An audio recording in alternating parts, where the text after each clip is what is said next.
Good morning, everyone. I see that most of our guests have dialed in, so I suggest we take a slow start, give some time to the others to dial in, and then hopefully everybody's there by the time we finish the introductions.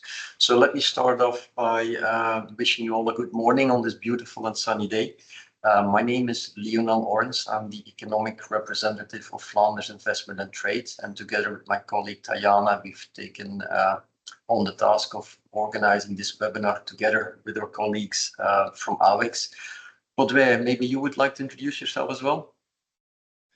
Yeah, and thank you very much, Lionel. So I'm Baudouin de Hentin, and I'm the economic counselor for AWEX in London. Maybe two quick words. I have a background in law and finance. I've made half of my life in the private sectors. And since I've joined AWEX, I serve as trade commissioner in Seoul. So do you, Lionel, as director for the Wallonia Trade Commission in San Francisco. And until 2022, I am based in London, where we help Walloon company to do business in UK. And we encourage UK companies to come and invest here in Wallonia. How do we do that? We build partnership, we support startups, we do webinars, we promote innovation. And basically, I'm the economic matchmaker between Belgium's French-speaking South and UK. Okay, thank you, Baudouin.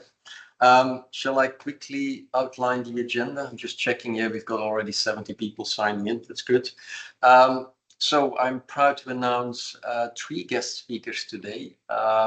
Catherine Proudlove of the UK Ministry of Defence and Kevin and Andrew of Birth and Birth. They will each talk about 20 minutes about defence procurement in the UK, each from their own personal angle. After about 20-25 minutes of presentation, there will be a short Q&A.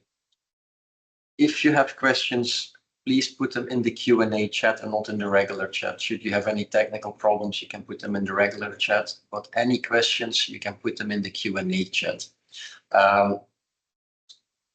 For your reference, presentations will be sent out after the call. And the call will also be recorded, so we will send out the recording with that as well. I think that's it. Baudouin, would you like to add anything? Or maybe it's also opportunity to say that we it's a first step to DSEI that we organize together in September. And let's say the DSEI program is a joint initiative between FIT and AWEX. But company needs to register through their own respective regional agency. So we encourage you to sign up for this program. There will be another seminar mentioning also that the timekeeper and the Q&A manager for today will be Michael Adadine. Thank you, Michael. And I'd like also to thank the technical team, Anke van der Stappen and Christophe Cuvelier. So thank you for making it possible. This is it. Lionel, back to you. Okay, thank you, Baudouin. Catherine, can I hand over to you and start your presentation? Absolutely. Morning, everybody.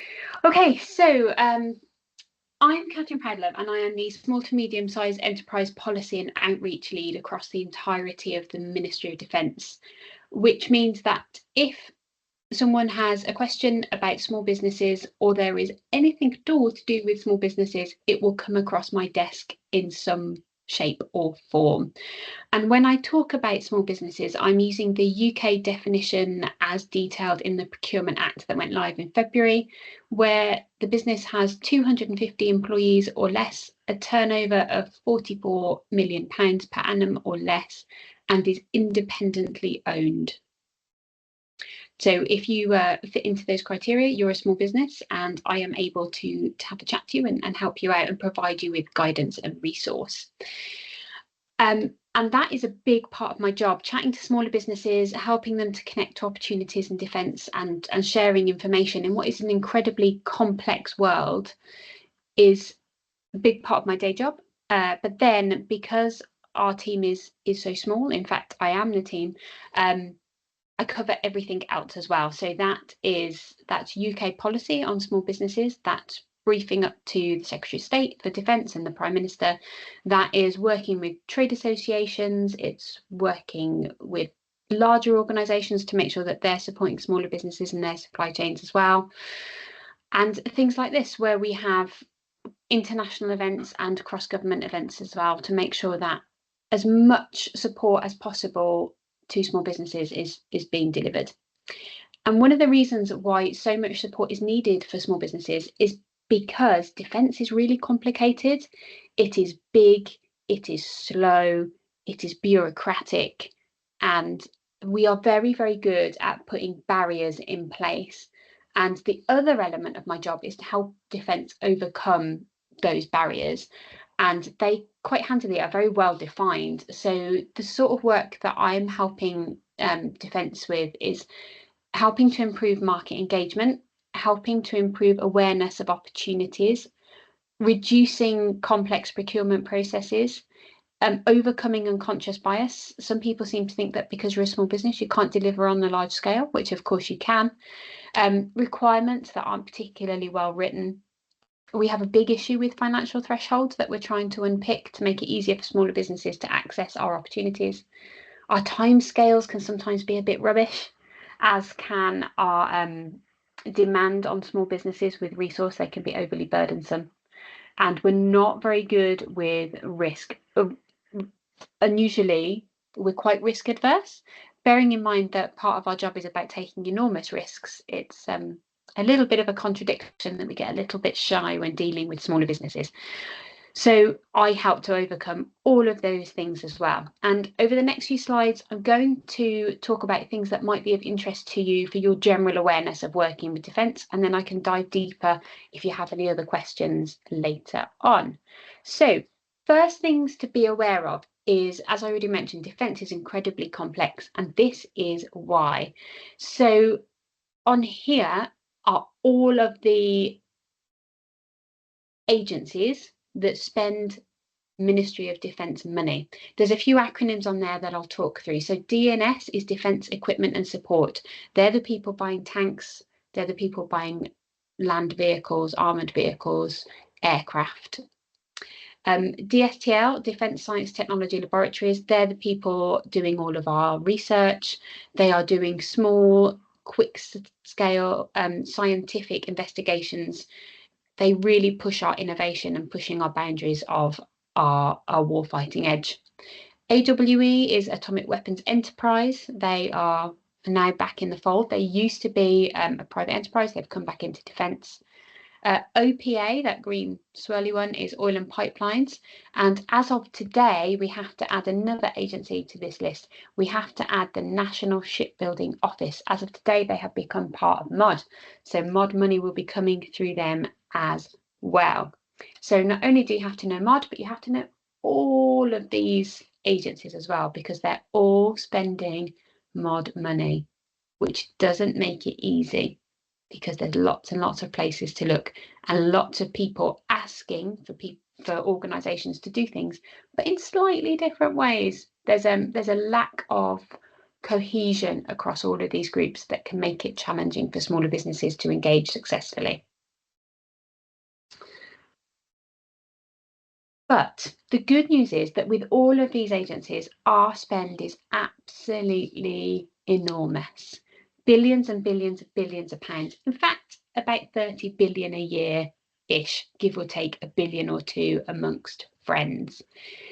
So each of these agencies has a lot of money to be spending, and that money does come to small businesses, both directly and indirectly. And by the end of the current government, we are looking to have at least 2.5% of our GDP to be spent in defence. So that number, that 30 billion, is only going to increase, which means that we have quite an opportunity-rich landscape. And our opportunities are vast and varied. Defence buys everything from nail varnish for horses right the way through to nuclear submarines. And just on this slide here, I've got some examples of what we were looking for just last week. I've kept it technically focused purposefully for this audience.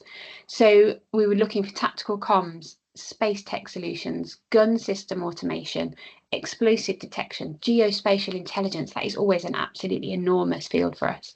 Global navigation and PNT is massive at the moment. I logged on this morning and there were 57 live opportunities right now. That will change again tomorrow. There'll be more coming through. So every day there are more opportunities rolling through the defence spend. But it's not just MOD and all of the agencies who spend MOD money. There's also all of our large suppliers, and I've got some of them here. The supply chains within these suppliers are absolutely vast, and they cover all of our requirements.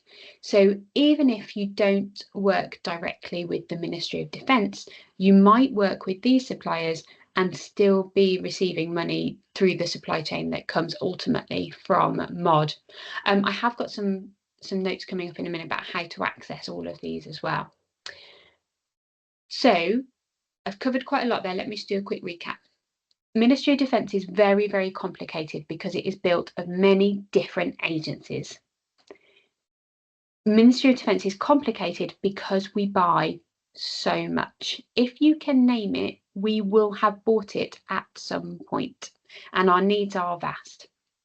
The Ministry of Defence is complicated because a lot of our spend comes through our large suppliers, which can sometimes create an additional front door to have to get through to get to the opportunities. But I've got some guidance coming up on how to do that.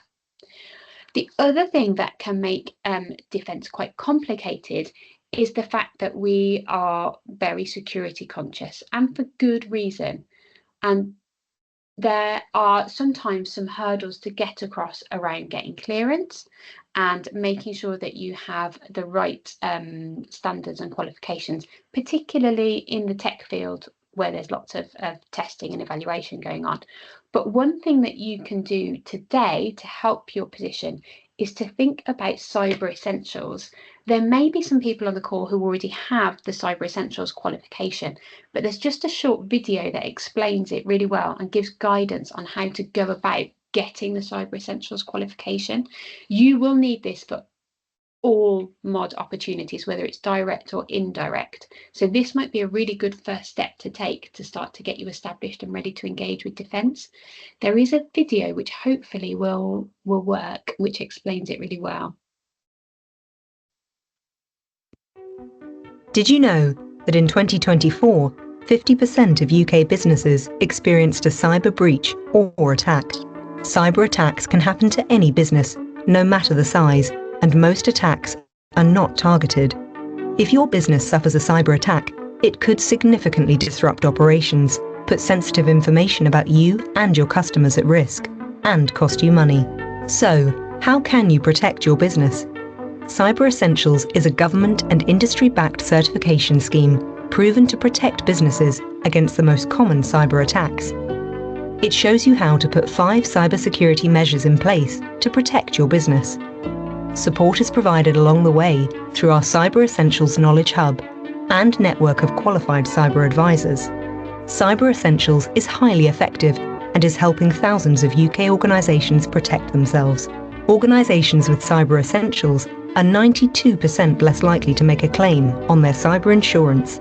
Through certification, you can prove to your customers and suppliers that you value the safety of their data. You've worked hard to build your business, so keep it secure with Cyber Essentials.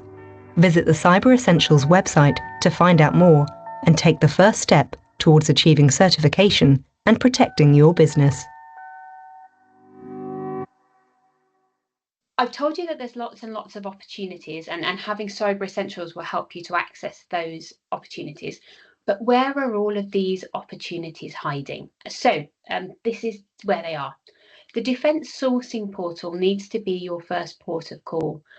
The Defence Sourcing Portal is open to everybody and is free to access, and that lists out all of the things that MOD is asking for, and it also captures these requests at different stages. So you might see tender requests where the requirement is established, we know what we want, and we've gone out to tender to ask suppliers to bid. You will also see on the Defence Sourcing Portal requests for information where we're not quite sure what we want yet, but we'd like to ask the market for what their thoughts and how we should shape the requirement. There will also be early market engagement events happening through the Defence Sourcing Portal, where we'll just invite a whole load of industry in, come and have a chat, let's figure out what's new in the marketplace, what could be offered, what the market thinks defence should be thinking about next. All of those kinds of things are held on the Defence Sourcing Portal, as well as all of our other notices, so things around contract award, standstill periods, all of the legal notices that we have to publish all go through the Defence Sourcing Portal. So that creates a really visible and accessible pool of contracts to show you what we've got live, what's been awarded, what's coming up. Getting used to interrogating the Defence Sourcing Portal will help you to understand what's available in our space. On the Defence Sourcing Portal, there's also a list of all of the previous opportunities as well. So if you're looking to move into UK defence, but you have some questions maybe around the kind of standards that we expect, ISOs, all of that kind of stuff, use the Past Opportunities tab, do some searching on keywords and have a read through tenders that might be applicable to your company, and that will give you guidance on what we're regularly looking for, say in geospatial intelligence, for example, if that's where your business fits, or if you're more in space, the kind of standards that we're regularly asking for in tender opportunities. That could then help you to decide whether defence is the right space for you. But the Defence Sourcing Portal comes with a little bit of a health warning. The central digital platform is very, very similar to the Defence Sourcing Portal, but it is brand new. It was launched with the procurement reform legislation at the beginning of the year, and it is an iterative platform that is developing and improving over time. And over the next 6 months to a year, the central digital platform will subsume the Defence Sourcing Portal, and everything in the Defence Sourcing Portal will be held on the central digital platform. Now, the timelines for that happening, I don't know yet. No one's been able to confirm that with me. So I'm advising suppliers to look at both. Look at the Defence Sourcing Portal, because I can guarantee all of the defence opportunities are there, but also get registered on the central digital platform and get familiar with what that looks like, because over time, everything will go to the central digital platform. Again, it's free to access. You don't have to pay for access. Just get registered, have a look, see what's on there, and get used to interrogating both the Defence Sourcing Portal and the central digital platform. But if one day you log onto the Defence Sourcing Portal and it has disappeared, that is because it is now all on the central digital platform, which is the ultimate aim. We also use a lot of framework agreements for our contracting. And now, framework is a word that is abused across defence to mean many, many different things. In this context, I am using the word framework to mean commercial agreement between one customer and several suppliers who have shared terms and conditions. It is a commercial relationship where contracts are placed and called off over time. There is an absolutely vast amount of framework agreements out there that defence can access. One thing that I would recommend to all suppliers is that you log on and have a look at Crown Commercial Services. They are the organisation that looks after all of the government frameworks. There's currently 108 frameworks that Crown Commercial Services are looking after, and that number will change over time. But feel free to reach out to them, give them a call, and they'll be able to guide you through the frameworks that would work for your company. They'd be able to tell you how to apply, how to get yourself registered. They will also be able to tell you about frameworks that are coming up in the near future that you might be interested in bidding into. So Crown Commercial Services is your go-to for framework agreements, and the people that work there, there's a help number you can call incredibly knowledgeable and really willing to help. They are a good source of information for you. Other good sources of information are listed out here, particularly for this audience that has a technology focus. Commercial X might be a useful port of call. They are a small focused team that procures exclusively technology for defence. They understand the technology market really well. They know how to work with small businesses. They know how to keep their terms and conditions simple and straightforward, and they procure really quickly and they pay really quickly. So Commercial X might be of interest. Their reach is across the entirety of MOD, so they're really well connected with opportunities that are coming up. KID, another acronym, my apologies, means Knowledge in Defence. You can access Knowledge in Defence, which is an absolutely enormous repository of information. And commercial officers, project managers, finance officers, we use Knowledge in Defence as our go-to reference for all of our policy, all of our templates, all of our terms and conditions. It's all there, and you can register and access that for free as well. So you can see the same information that we see. Do not try and read all of KID. It is absolutely vast. Use the search function, find the bits that are relevant to you, and that might be a useful source of information for you as well around how MOD operates. Within KID, there's also the acronym dictionary. You will no doubt have noticed that Defence loves an acronym, and sometimes we use the same letters for different things. SME being a really good example, meaning small to medium-sized enterprise, and also meaning subject matter expert. And sometimes we will use that acronym to mean two things in the same document. So that acronym dictionary is incredibly helpful. You can access that, and it's all sorted alphabetically to help you out. And for this audience in particular, the DAKE might be really interesting, the Defence AI Centre. You can register to get involved with the Defence AI Centre, and they will give you updates. They'll wrap you into webinars like this. It's a really good source of information if you're playing in the AI space. Now, I am super conscious I have thrown a whole lot of information at you. So this slide takes you to my corner of the internet that holds all of the information I've just shared. So never fear, all the links are all within that QR code. You can access the Defence Sourcing Portal. You can access all of those suppliers that we talked about earlier. There's information about Cyber Essentials, how to access frameworks and KID and Commercial X is all there in that QR code. But if the QR code, the website there that it brings you to, if there's still something that's outstanding, just at the bottom of that website there is a multi-user email address.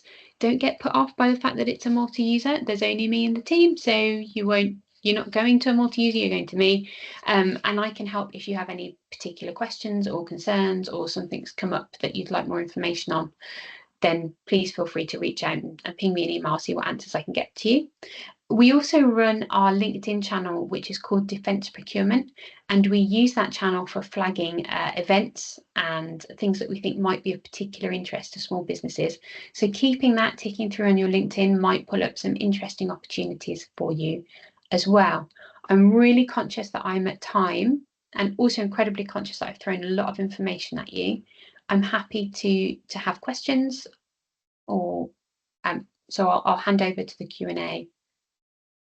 Thank you, Catherine. That was an impressive presentation. I've tried to keep note of what you were saying, but that was a tough act to follow. But anyway, Michael, were any questions posted in the? Yeah, so we had 2 questions raised so far. So the first one, it kind of touches on a little bit of what you raised, Catherine, in terms of, you mentioned DSTL. So one question is kind of related to that in terms of saying, does Defence, so MOD, do they only buy finished products, or do they also invest in the development of Defence products? So I'll leave that question there. So yes, we do invest in development, and we are very happy and very comfortable to engage with products that are at a really low level of development. And we have specific programs to take you from a low TRL right the way through. DSTL look after those programs for us, and they particularly do that under DASA, DASA. They are the authority that is really developing those products and services. To make things a little bit more complicated, the naming around all of that is changing. So what you will start to see is something called UKDI, UK Defence Innovation. So the UK Defence Innovation Hub is pulling together all of the work that DASA and DSTL does, and they're putting it under one badge, and they are focusing on bringing in all the new tech, developing it and pushing it forward. So UKDI, UK Defence Innovation, might be something that might be of interest to you as well. Another question that came up was you made reference to the UK Procurement Act, which I think was passed in 2023 and came into force in February of this year. So the question pertaining to that was asking about, is a little bit more the legal procurement document that defines SMEs, and particularly the aspect of independence. I can put in the chat group, if possible, the link. But yeah, if you could just expand on that a little bit more. I'm conscious that you're not a lawyer, but if you could just delve into that a little bit. So was it the independent ownership particularly that was the it was both the definition, legal definition of SMEs and the independence aspect. Okay, no problem at all. So I have the link that has all of that information all in one place, which I'm just searching for now. Interestingly, they didn't put the full definition into the legislation. They added it as a separate attachment. And where has it gone? I will find that for you now and put it into the chat. But what's really good about this is it defines independent ownership, and it talks about percentage of ownership as well. And it also has a flow chart to follow to understand where you sit on that scale of ownership. As soon as I can find it. Thank you very much. Those are the two questions that were in the chat function. I'm also conscious of time, just to make sure that we kind of proceed on time. So with that, I will hand back over to Lionel and to Baudouin. Yes. Thank you. Once more, Catherine, thank you very much for the explanation. I'm sure we'll follow up at a later stage. But I'm going to hand over to Baudouin now to announce the next presenters. Thank you. Thank you all, and thank you, Lionel. So now it's my privilege to announce the next speakers. The theme is how to establish or expand UK defense operation. It will be given by Andrew and Kevin. So let me give you 2 words of about Andrew first, and then Kevin. So Andrew is a partner in Bird & Birds UK's project and procurement practice. He helped business navigate the rules, politics, and practicalities of selling to government, from AI startups to multinational. He has spent 15+ years at the coalface of UK and international procurement, including inside government and leading top-tier law firms. So Andrew is his best when helping clients get from a great idea to sign a deal. Fluent acronym for Andrew are MOD, AI, ECG, ITT. Only problem with Andrew is allergic to waffle. And now, and I have Kevin now to introduce you. After Kevin is based in Belgium, he's an attorney also at Bird & Birds, advising Belgium and international clients on regulatory matters across a range of industries, particularly in defense, life sciences, and energies. He has nearly a decade of experience in guiding clients through procurement issues in these fields, as well as handling related litigation. His background includes extensive knowledge of international procurements, including those issued by the European institution. But beyond his legal practices, he also served as a part-time lecturer at the Université Libre of Brussels, where he teaches public economic law. And contrary to Andrew's preference, waffles happen to be one of his favorite dishes. So now, Andrew, I give you the floors and thank you in advance. Thank you very much. Hopefully everybody can hear me and see me in the slides as well. So we are going to be looking at how to establish and also how to expand your UK defence operations. So Catherine's helpfully given a sort of overview of the position of supplying into the MOD, and we're just going to dig into the detail in a bit more, and we'll cover the Procurement Act and what that says about SMEs. But just in terms of background, Belgium is the 8th largest trading partner with the UK.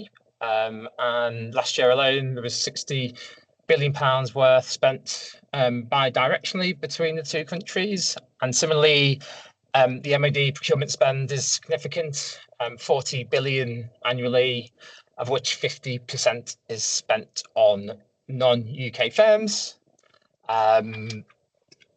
We are now operating in a new legal regime following Brexit.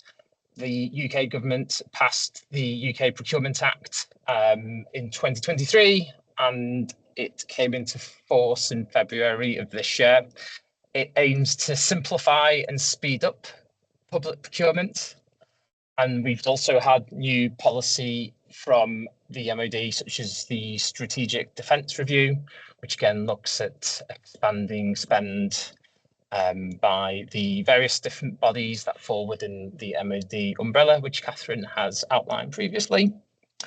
So Kevin and I are going to look at 4 aspects: how you access UK defence opportunities, what the opportunities might look like, how you prepare your bid, and how you can grow visibility in the market. In terms of access, the first thing I wanted to look at is, from a legal perspective, what is the position on your access rights to UK defence procurement? Well, it depends.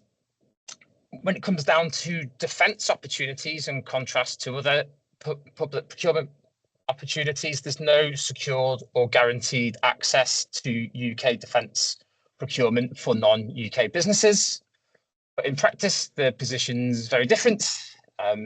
Belgian companies, along with the EU and other nationalities, are generally expected to have access whenever the UK MOD or other agencies go out to tender, unless there are specific nationality restrictions due to the nature of the contract, which may mean that only UK nationals or nationals from Five Eyes territories can access the procurement. Then, once you're in the procurement and it's open to you, there are access conditions that usually are attached to participation. Catherine touched on some of these. They can be quite stringent depending on the contract in question. For example, financial standing, which is essentially looking at your revenue, sometimes balance sheets, looks at your insurance. There might be requirements for you to hold IT accreditation, Cyber Essentials, for example. There might be other aspects of your IT systems that need to comply with specific requirements. For your staff, some might need clearance, whether it's baseline, which is the fairly standard baseline checks on members of staff. It then goes up to SC clearance, which is slightly higher level, through to DB clearance and more top secret. Most opportunities require you to have those conditions in place at the start of the contract.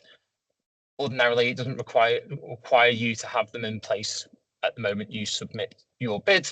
It's not always the case, so it's well worth looking at the conditions of participation when you look at the opportunities. And then lastly, track record. The most government defence opportunities will require you to have some form of previous experience that's relevant to the contract. So if you're looking to establish a new service line within the UK, then it's a case of looking to see whether you've got equivalent experience elsewhere. And then the next point is if it's a closed door, that means you're not able to access because it's limited to businesses with lots of experience.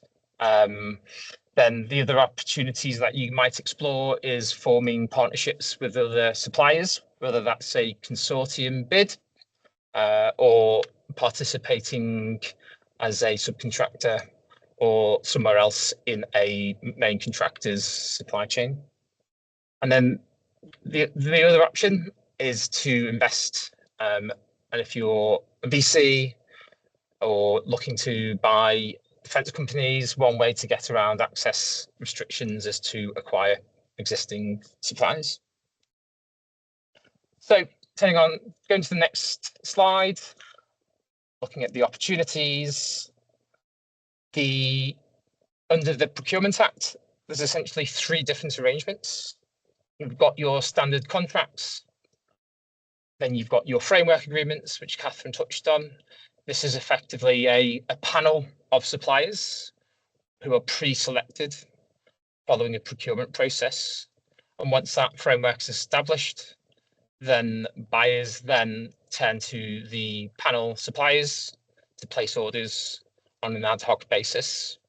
Sometimes the competitions are reopened, so the authority holds a mini competition amongst framework suppliers. Sometimes there's a direct award where the authority procures directly from the supplier without any further competition. There's also a dynamic market, which operates similar to a framework agreement in terms of it having a two-stage process of firstly establishing the agreement and then looking to call off from it.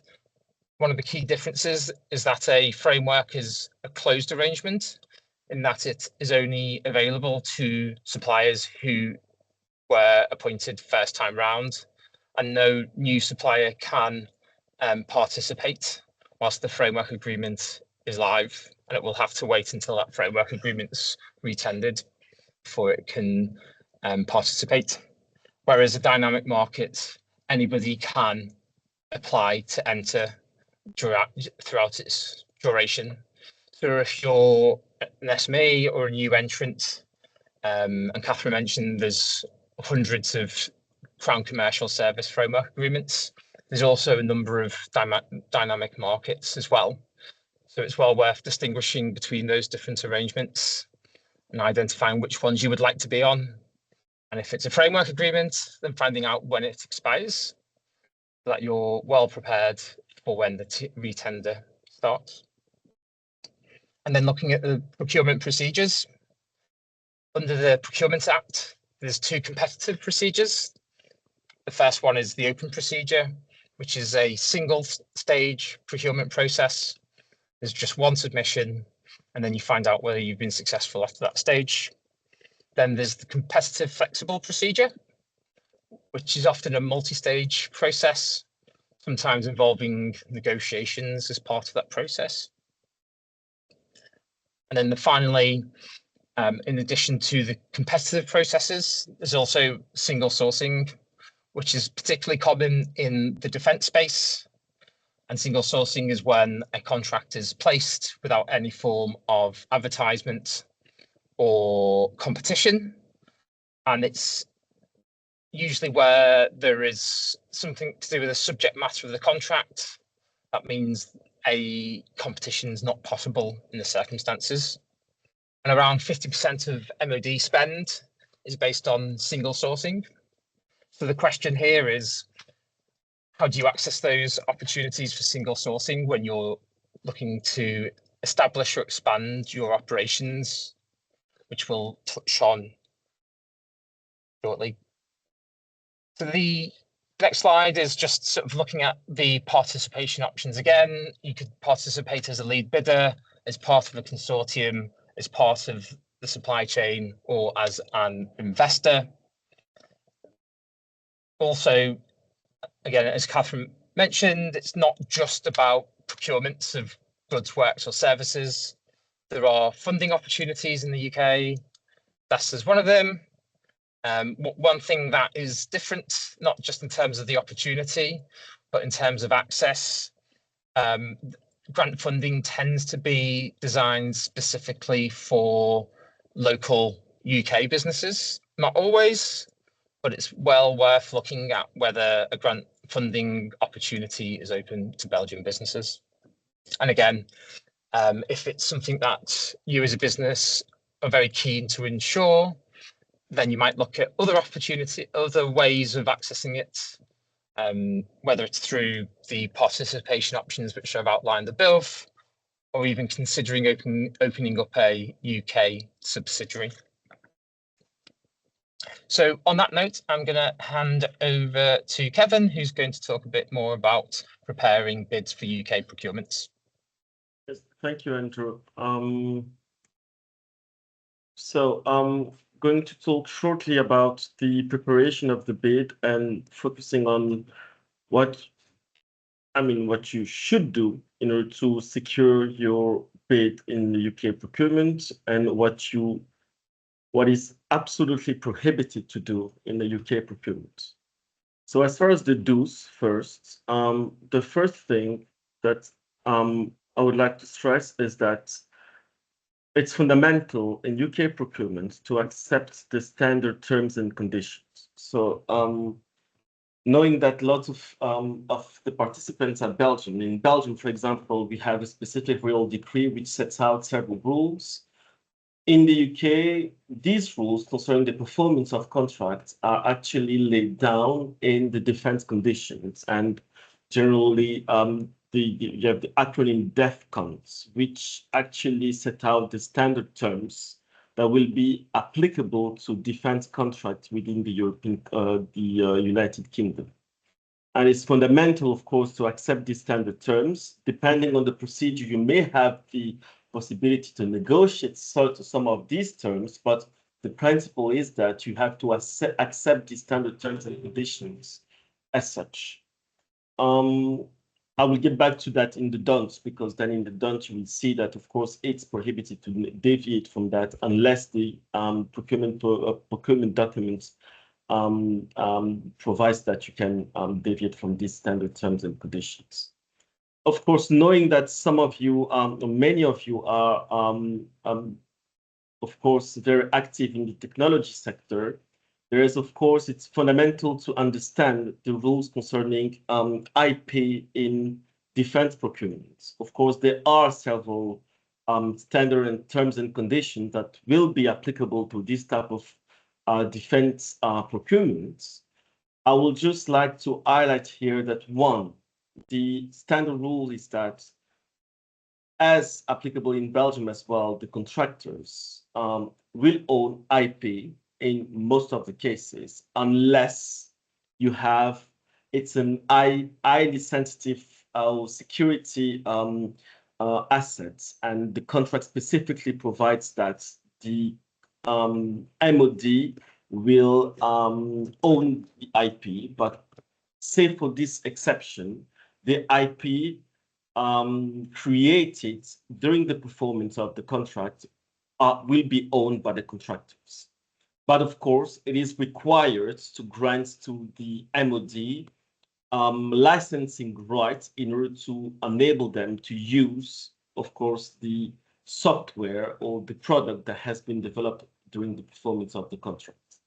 There are specific provisions. I'm not going to go in detail because, of course, we do not have much time left, but there are specific standard terms and conditions applicable to certain type of products. You have certain DEFCONs applicable to software, and you also have software, and you also have some provisions applicable to other types of technologies.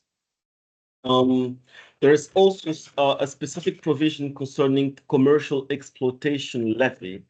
This provision specifically is intended to cover the situation in which you would like to further commercialize a product that you have developed as part of a public procurement. And the aim is that you actually have to negotiate with the contracting authority and to agree on certain type of payments that you would perhaps have to do towards the contracting authority. It's very, I mean, I would like to just stress these provisions, and of course, happy to discuss it later on, because I mean, that's something that we do not really have in Belgium. But I mean, in the UK, you have specific provisions stating that, well, if you've developed a software during the performance of public procurement, but if you would like actually to further sell this software afterwards, of course, there should be an agreement with the contracting authority on this. As far as liability, this is of course a red flag in all discussion in public procurement. But the chance, I mean, in this case, perhaps this is a positive point for companies in public procurement in the UK. All suppliers' liability is capped. I mean, at least the contract should provide a cap for the supplier's liability. Of course, there are some exceptions, but the general rule is that the supplier's liability is limited in the contract, which is, of course, different in Belgium, where this liability is generally unlimited. Very fundamental point to highlight as far as the preparation of the bid is concerned. Fundamental to answer to all questions and queries raised by the contracting authorities in the tender documents. The more you answer to these questions, the more you provide a bid that is complete, that is persuasive, that is very clear, the more likely you are to obtain the procurement. So that's something that is very important to have in mind.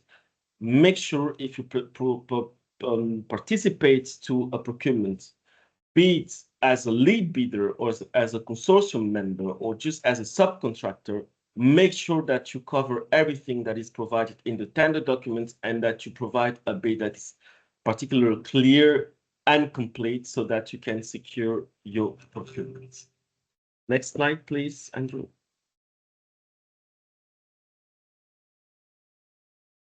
Or perhaps I can move it. Yeah. Hey, there you go.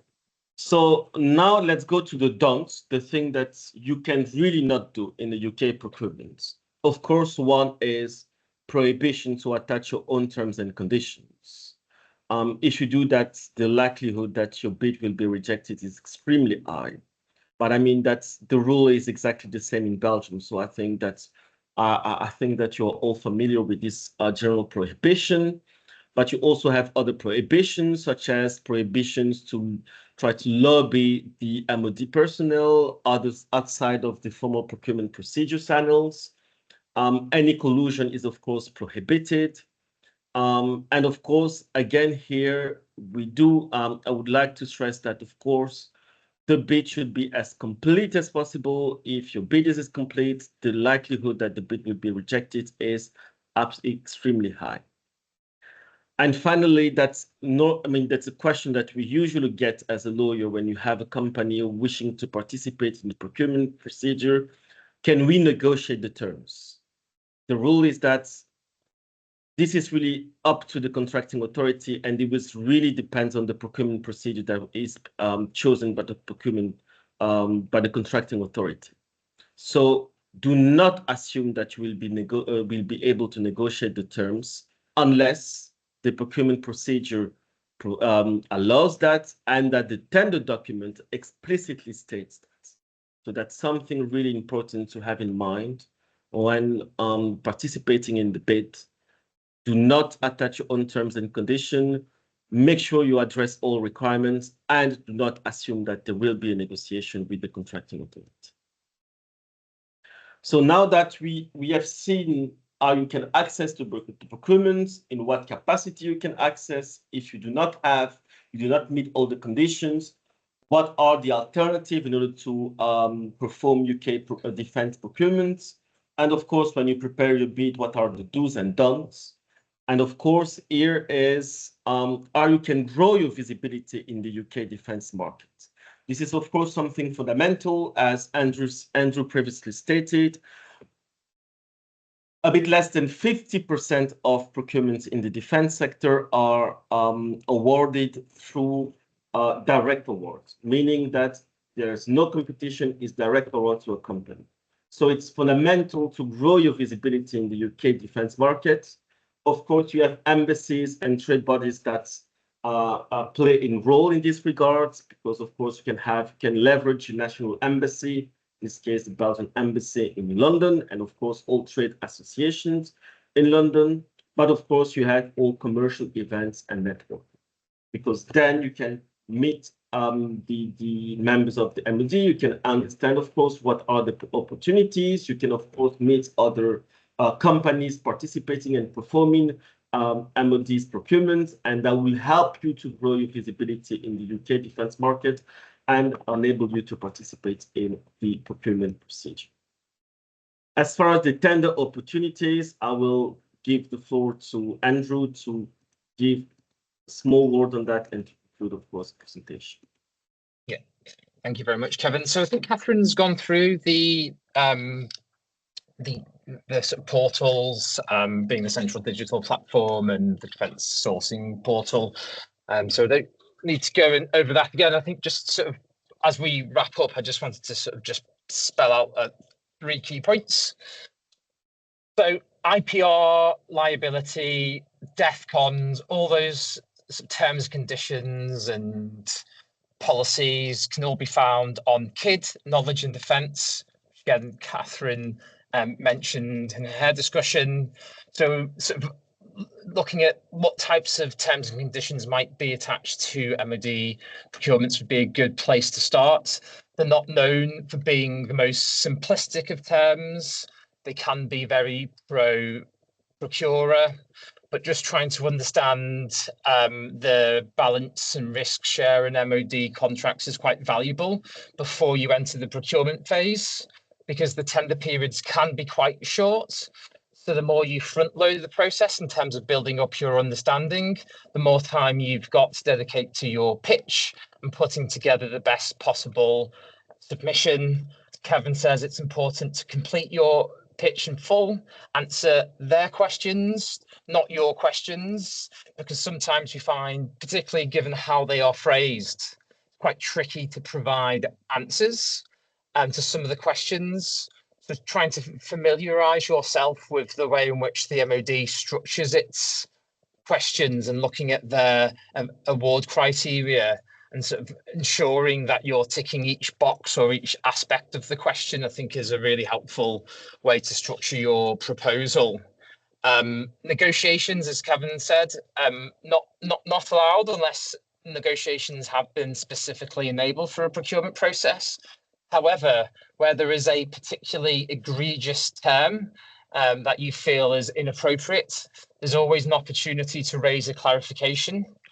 So even though it might not be a negotiation per se, just simply clarifying why the MOD or one of its agencies has inserted a clause, or why the liability cap is high, or why you need X amount of insurance, it's perfectly acceptable to query whether that is an appropriate provision. The Procurement Act now has a statutory obligation on the MOD and its agencies to consider SME access and remove any of the restrictions from their procurement processes. So it's more than a policy obligation, it's now a statutory obligation. So where you feel that there is a clause or how the procurement's being structured is unfair and particularly burdensome to SMEs, then you can raise clarifications and you can point to the provisions in the new Procurement Act, which requires them to consider SMEs. But on that note, I'm going to wrap up. I'm conscious that we have now run out of time, and I think we have now got some Q&As starting to filter through. Oh, thank you very much, Kevin and Andrew. I will ask Michael. He has some question in the chat. Michael. Yeah, absolutely. So we had a couple questions come through over the last few minutes. So kind of start with the first one that we have, the more recent. Is IP developed under MOD contracts owned by the MOD? And this kind of touches on the terms and conditions of contracts that you guys mentioned. Yeah. So what was the question, sorry? Sorry, is the intellectual property developed under MOD contracts? Is it owned by the MOD or is it owned by the company that developed it? The general rule is it'll be owned by the company that developed it. And Mhm. I think Kevin's slides outlines the situations in which the MOD might take some ownership in it, where there's a national security interest, where there's co-investment by the MOD. But generally speaking, it's the contractor who keeps its IP generated during the contract. Another question that we had that came in was about the Strategic Defense Review, which was recently published, and I think also kind of touching on national security strategy. Does that impact at all, either the previous presentation by Catherine or this presentation that you guys just delivered? Similarly, with the modern industrial strategy that was recently announced, is there any implications for that on defense procurement? I will ask Catherine, do chip in from your perspective, but I don't see any of this changing. What we've discussed, I think what the SDR and other recent developments show is that the MOD is open for business. It's very keen to engage with the market, whether UK or otherwise. So I think it's going to be more procurements. I think the question is for the MOD exactly how they are going to be speeding up their procurement processes and spending more. That's the bigger question, I think. And sort of understanding the pipeline. That would be my question to Catherine is, what, as an SME, as a business based in Belgium, obviously we've got visibility of the immediate opportunities, but how do I see what you've got in your pipeline so I can start to prepare for winning contracts going forwards? So in response to both questions there, the SDR and the MIS, there's all aligns with procurement legislation. There's no contradiction there. Those documents actually reinforce our position in spending more with industry and making that easier. Regards the pipeline, a bit of a sore subject for me. So MOD had a fantastic system set up that, although not brilliant, was improving on every iteration, where every 6 months the pipeline was updated and published to give people an 18-month view as to what we were buying. Since the Procurement Act came live in February, there has been a pause in that because there is currently a bit of confusion around the requirements around pipeline notifications. Some people are reading it as you have to do it independently, so it's a notice on a project by project basis. And with this confusion, the update to the entire MOD pipeline has stopped, so our visibility has gotten worse, even though the legislation intended that it would improve. So it's currently something I'm in debate with around the team that used to look after the pipeline every 6 months. I desperately want to bring that back because it's much better for small businesses. Yes, it wasn't perfect, but it's a lot easier to access one file than it is to watch the Defence Sourcing Portal or the Central Digital Platform every single day to catch up with pipeline notices that are published. So hopefully we will revert back to the one capture every 6 months to make it easier for everybody. Excellent. I'm conscious of time, so I'll ask one final question, and then hopefully we can get to the other questions after the call's done. So this is again more aimed at Catherine. It was a question of DSTL, and do they invest in companies that are not in the UK, or do Belgian companies, for example, need to set up a UK entity in order to get access to UK investment, grants, and funding?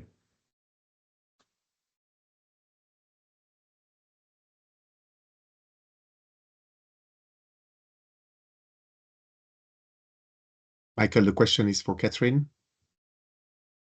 That is correct. Hello, sorry, I got distracted by something that just popped up. Could you just, I heard around investment and funding. Yeah, so the question was just on DSTL, asking if do they invest in companies that are not based in the UK, or do, for example, Belgian companies need to set up a UK entity in order to get access to UK investment grants and funding? They do indeed invest in things that are not UK based. They invest in what is needed. They don't do it by geography. So there'd be no need to set up a UK base as far as I am aware. Geography isn't seen as a limitation for investment, as long as you are a friendly state. Okay, I think maybe, Michael, it's time now to conclude, because we reached the end of the time of this webinar, and would like to tell you that it has to be continued in September. We will have a seminar on September, so we will continue to tackle those questions. It's time to thank all our speakers, Catherine, Andrew, Kevin, thank you so much. Also to thank the FIT team for this excellent collaboration we have had today and the past and in the future. To thank my AWEX team for helping also to make this webinar happen.